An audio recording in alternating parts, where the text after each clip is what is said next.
क्या आप जानते हैं एक ऐसा शख्स भी था जो कभी मस्जिद में दाखिल न हुआ मगर अल्लाह ने उसे हमेशा के लिए जन्नत में जगह अता कर दी। एक गांव में इमाम दीन नाम का एक शख्स रहता था जो कभी भी मस्जिद में नमाज पढ़ने नहीं गया था। एक जुमे के दिन जब मस्जिद का इमाम खुतबा दे रहा था तो उसने सब लोगों के सामने ऐलान किया, ऐ लोगो, इमाम दीन कभी मस्जिद नहीं आता। जब ये फौत होगा तो न मैं इसकी नमाज जनाजा पढ़ाऊंगा और न तुम पढ़ना। लोगों के दिलों में एक फिक्र घर कर गई। कुछ दिन गुजरे तो इमाम दीन अल्लाह को प्यारा हो गया। उसी इमाम मस्जिद ने ऐलान किया, इमाम दीन फौत हो गया है, सब नमाज जनाजा की तैयारी करें। लोग हैरान रह गए कि जो इमाम साहब पहले इनकार कर रहे थे आज वही ऐलान कर रहे हैं। बहरहाल लोग जमा हुए, इमाम दीन को नहलाया गया, कफन दिया गया और इमाम मस्जिद ने खुद नमाज जनाजा पढ़ाई। नमाज के बाद लोगों ने इमाम साहब से पूछा, आपने तो जुमे के खुतबे में इनकार किया था। ये सुनते ही इमाम साहब की आंखों में आंसू आ गए और उन्होंने कहा, रात ख्वाब में हुजूर नबी पाक सल्लल्लाहु अलैहि वसल्लम तशरीफ लाए और फरमाया कि इमाम साहब उठो, इमाम दीन फौत हो गया है, उसे अच्छा कफन दो, लोगों को इकट्ठा करो और नमाज जनाजा पढ़ाकर दफन करो। इमाम साहब ने ख्वाब में ही अर्ज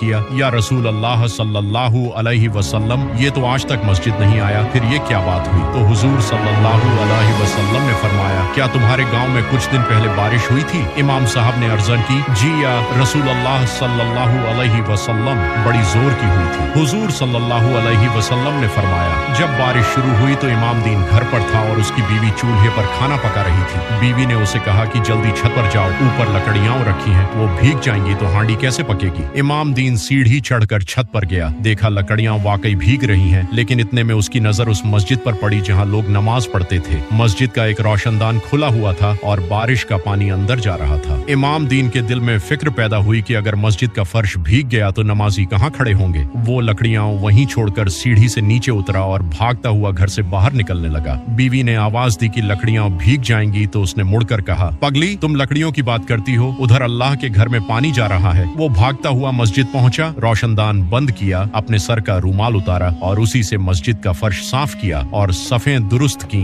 फिर वापस घर लौट गया। हुजूर सल्लल्लाहु अलैहि वसल्लम ने फरमाया, इमाम दीन की इस एक नेकी की वजह से अल्लाह पाक ने उसकी बख्शिश फरमा दी और उसे हमेशा के लिए जन्नत में दाखिल कर दिया। ये सुनकर लोगों की आंखें भर आईं कि देखो, इमाम दीन की एक छोटी सी नेकी जो उसने अल्लाह के घर की मोहब्बत में की, अल्लाह पाक की रहमत को जोश में ले आई और उसकी सारी जिंदगी की कोताहियों के बावजूद अल्लाह ने उसे जन्नत अता फरमा दी, क्योंकि अल्लाह की रहमत हमारे अंदाजों से बहुत बढ़कर